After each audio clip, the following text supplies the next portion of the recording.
Roc-A-Fella Records is not Lil Uzi Vert. I never thought I'd have to say that sentence ever in my life, but here we are in 2024. A viral clip has been going around of influencer Cenat seeing the Roc-A-Fella chain and immediately attributing it to SoundCloud rapper Lil Uzi Vert. We gotta talk about it. So I saw this clip circulating from a Jay-Z fan page on Twitter, and I thought we need to watch it together and react. Take a look. I don't know the origin of this clip. I can't tell when it was shot or where it's from, but we see very popular streamer Cenat. You may know him from the recent Complex Media Power List. He seems to be sitting in a restaurant and a fan approaches him. So take a look at what the fan is wearing, specifically around his neck, and how Kai responds. I do TikTok. What's up? You do TikTok? Yeah. You know Uzi? Stop. Stop. Kai got so excited. He saw the chain and the first thing that came to his mind is, you know Uzi. Do you know Lil Uzi Vert? And he's pointing at the guy's chain. First of all, that chain looks really fake, so clearly it's a knockoff. And he's just so excited to look at the chain.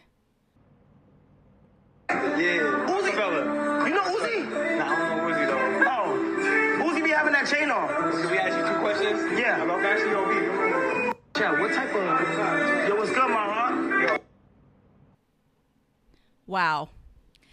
I don't know Cenat. He seems like a nice guy. I love that he said what's up to his fan and said what's good my heart. That was really sweet. And everything I've seen about Kai, he just seems like a nice kid. So this is by no means going after Kai. As far as I know, he's a good guy. I've heard nothing problematic, no weird cases, which nowadays is a big deal. So this is no shots to Kai. But wow. This should be a great reason why we need hip-hop history lessons.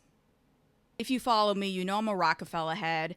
I'm actually writing the history of Roc-A-Fella book right now. I should be writing, not shooting this video.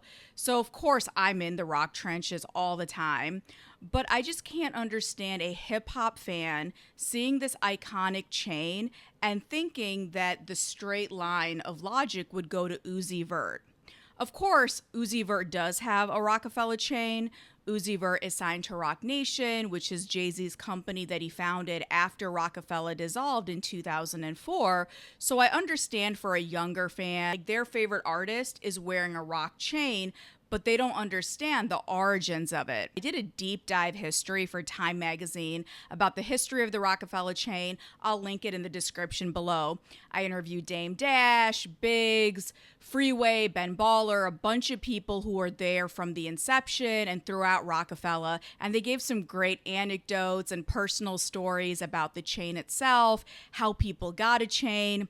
You know, now that I'm thinking about it, I might do a full deep dive video about the Roc-A-Fella chain on this channel. I was going to save a lot of these Roc-A-Fella stories closer to when my book was coming out, but after seeing this clip, the fact that one of the biggest, if not the biggest hip-hop streamer does not know the origin of the most iconic chain in hip-hop, I feel I might need to put out that content sooner than later. Let me know in the comments if you want a full history now, because I feel that the kids need it. This has me thinking about a conversation a lot of us have been having behind the scenes. When did it start being cool to not know stuff? So I understand hip-hop, it's 50 years old. Depending on when you became a fan, that's the music that you know the best. For me, I came up in the late 90s and early 2000s. Like for me, between like the late 90s through the blog era is my golden age, because that's when I was coming of age. That's when I was a teenager in college and then getting into the music business. So for me, that music has a special place in my heart. That said, as a hip hop fan, even records that dropped before I was born or before I was buying music, I went out of my way to learn those discographies. I think about even myself. My first Jay-Z album purchase was Volume 2, Hard Knock Life, which I bought for $14 at Target in the mall. And for me, that was the album that dropped when I was in middle school. I had some allowance money to actually buy records. But once I got into Jay, I went into the back catalog. I bought Reasonable Doubt. I bought Volume 1. I wanted to learn all of his history that got him to Volume 2. And I feel as fans, and specifically as people who work in this business, that's your job. And I don't know when it became cool to just not know history, not know what came before you, who influenced your favorite artists. I think that's so important. It's crazy with the internet and streaming. Fans have access to so much information now. It's almost an information overload. Any record by any artist, for the most part, you can find between streaming sites, YouTube, social media. And there's so much access to content and information out there. But I feel we've come to a point in culture, and I'm not just talking about hip hop, I mean in the world, where it's almost cool to not know and not care. And if someone presses you and says, wait a minute, how do you not know your history? Well, that happened before my time. And the best response is, well, you're an old head, you're outdated. And it's like, no, there's nothing wrong with knowing what came before you. Especially when it comes to music, everyone influences each other. Trends come and go, they move like a pendulum. If you're going to be in this industry and to be able to have an ear that's tuned to what's good, you need to be able to contextualize it, not just among what's coming out now, but what were the predecessors, and to be able to use that information to forecast the future. On this channel, I talk a lot about the idea of hip-hop gatekeeping, and this is one of my gripes with a lot of the new gatekeepers. They don't seem to really know anything outside of their purview.